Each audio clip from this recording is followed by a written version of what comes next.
Pag kumampi kami kay Sara, sasabihin, DDS ka, Duterte ka. Pag kumampi kami kay Bongbong, sasabihin, loyalista ka. Ayaw namin na, kasi ang issue ng mga manggagawa, may mga manggagawang maka-Duterte, may mga manggagawang maka-Marcos, may mga manggagawang maka-Lenny, may mga manggagawang Pink.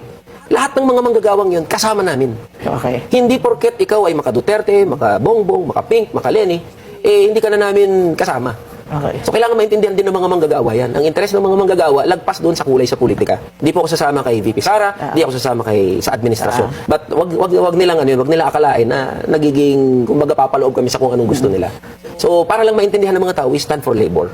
At yan naman, diyan naman nakilala yung platform ng kamanggagawa, at diyan din maraming nagagalit at naiinis kasi kinukulayan kami kung ano nung kulay. One pathetic sob story later. Meron bang sapat na batayan ang mga aligasyong ipinupukol sa Vice Presidente?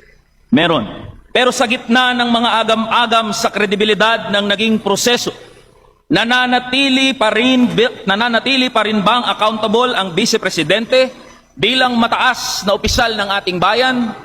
Yes, kailangang masagot ng Vice Presidente ang lahat ng mga aligasyong ipinupukol sa kanya. Ang trial ang magbibigay ng oportunidad upang siya'y makapagpaliwanag at hayaang malitis upang malaman ng lahat kung siya ba ay may pananagutan o dapat na mapawalang sala. Ito lang po ang tanging paraan, Mr. Speaker. Sa parehas na dahilan, hindi ligtas ang institusyon at gobyernong ito. Hindi bulag at mangmang ang mga manggagawa. Hindi nawawala sa isip ng marami ang trilyong pisong kinurakot sa ghost flood control projects. Ang mga mali-maletang pera na nawala sa korupsyon sa ilalim ng administrasyon.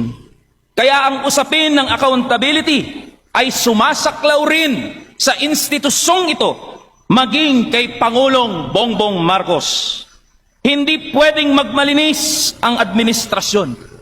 Malinaw sa isip ng marami, ang magnanakaw ay galit sa kapwa magnanakaw. Kaya't alam din ng marami ang mga pagmamaniobra para lang magtagumpay ang impeachment vote ngayong araw.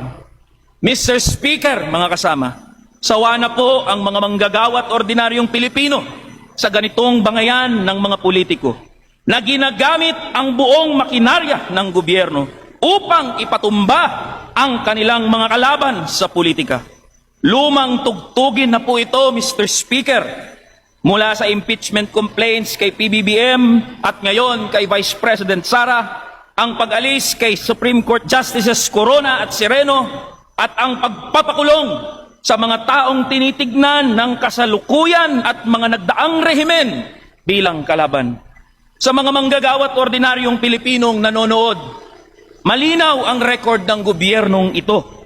Sa gitna ng krisis sa ekonomiya na pinagdadaanan natin na lubhang nakakaapekto sa buhay ng mga manggagawa at ordinaryong Pilipino, walang kahit isang makabuluhang batas o panukala ang naisabatas tungkol sa mga manggagawa.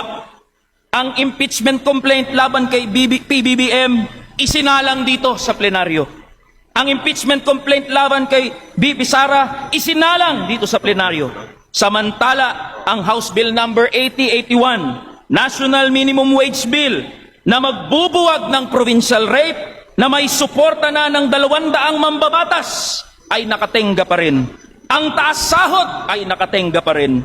Kaya sa ngalan ng mga manggagawa at ordinaryong Pilipinong kinakatawan ng kamanggagawa, kami po ay tumitindig para sa pananagutan. At ang pananagutang ito ay marapat lamang na sumaklaw sa Vice Presidente, sa Pangulo at sa lahat ng opisyal ng gobyerno.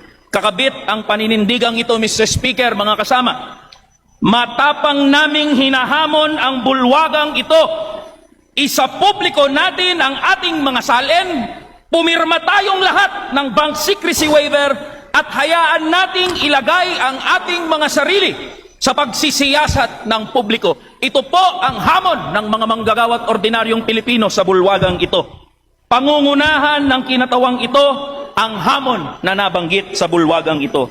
Maraming salamat po, Mr. Speaker. Mabuhay ang mga manggagawa at ordinaryong Pilipino.